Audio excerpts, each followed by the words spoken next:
Hello. Hello. Yes. What's your name? My name's Natalie. Natalie? Yeah. Oh, okay, that's a great name.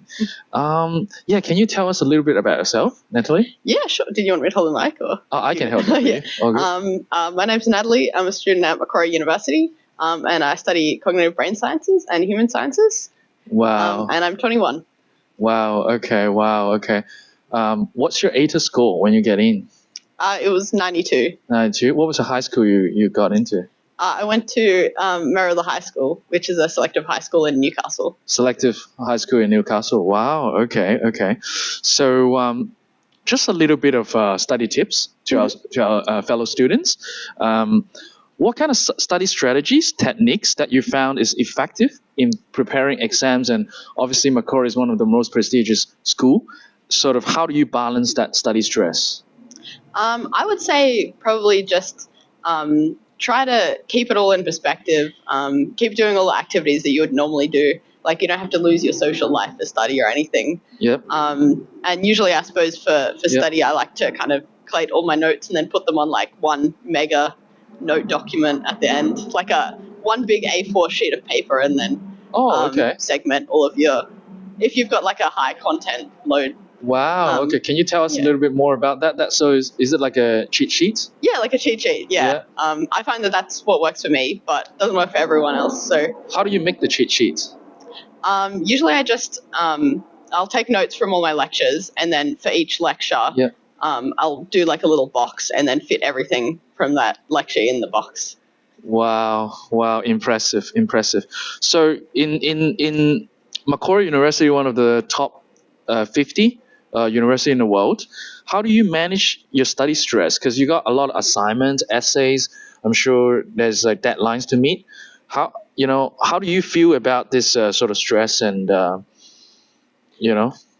Yeah. I feel like it's just important to kind of take it easy on yourself. Like you can't, that's just kind of life. Like you're always gonna have things come up, and you're gonna have to manage them. And you just learn good skills, I suppose, and ways of thinking that help you process things. Like, for example, I always have the perspective that it doesn't matter how well or poorly you do, time will always pass, and there'll always be another challenge in the future, and more things to look forward to. So yeah.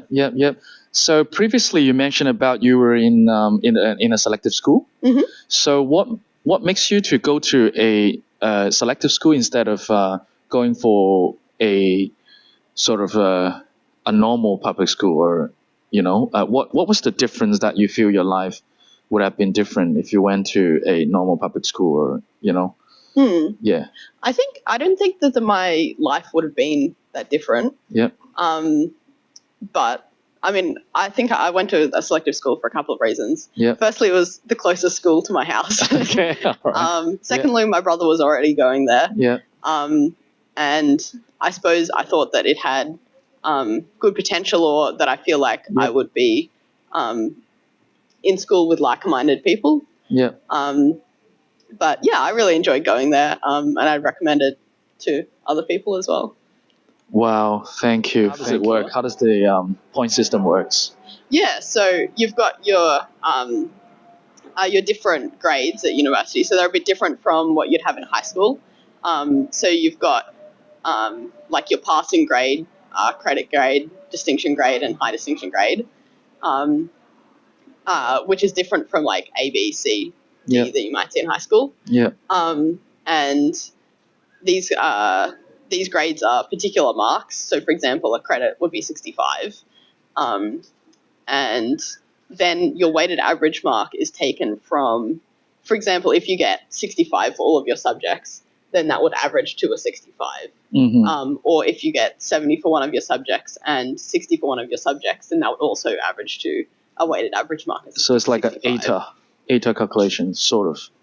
Kind of. I think so. ATAR calculations is scaled. Yeah. So it's scaled based on the school that you went to, so that all students have an equal opportunity, ideally. Mm-hmm.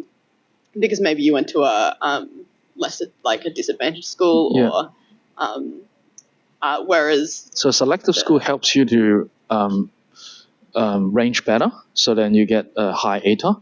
Does that help you a little bit from your selective school? I think it's more about what opportunities are presented to you. Yeah. I think that in general, people who go to selective schools get better ATARs, Yeah. but also people who go to selective schools have to do tests to get in. So I think like if you did the same at a selective school as you did at a normal Yeah. school, Yeah. you would. There's kind of like the bell curve, right? Yeah. Yeah. Yeah. And the bell curve of marks is maybe different in a selective school than that of a non-selective school. Great. So it just depends where you fall on the bell curve. Right. Yeah. Right.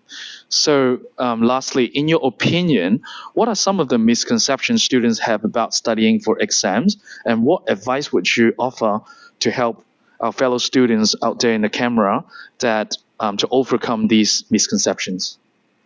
So I think, one of the popular misconceptions, right, is that the HSE or the IB or whatever system you're studying at is going to kind of determine your future.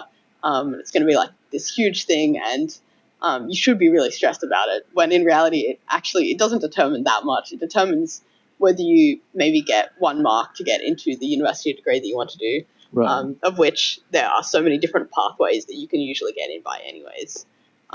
So Wow. I suppose just Like, what kind of pathway are we talking about? Like, just so our fellow parents hearing it would know. What kind of pathway are we talking about? yeah, so I can't speak for all universities, Yeah. but I know that Macquarie Uni has lots of different pathways. For example, we've got the college on campus, which Yeah. it does like bridging courses. You might have heard of bridging courses before. Yeah. Basically, just to if you haven't taken particular subjects in high school, it can help you get you up to scratch, so that when you start your bachelor's degree, you can go in with as much confidence, knowing the subjects as possible. Yeah. So, how's your? I'm sure a lot of parents and students want to know how's the university life. Yeah. No, the university life is really cool. Yeah. I think it's awesome because you get to meet lots of different people through student societies and everything. Right. And I personally also live on campus, so you get lots of opportunities to meet people there. And I think it's very different from high school in that it's not as closed off as a box as high school is, whereas university, you can kind of meet people based on what your interests are, rather than just being randomly allocated, I suppose, to a group of people that you spend 6 or 7 years with. Yeah. Great. Okay. Thank you, Natalie, for your time. Thank you. We're very grateful for your time, and we hope to see you again in campus. Yeah, of course. Thanks for you. coming in. Thank you.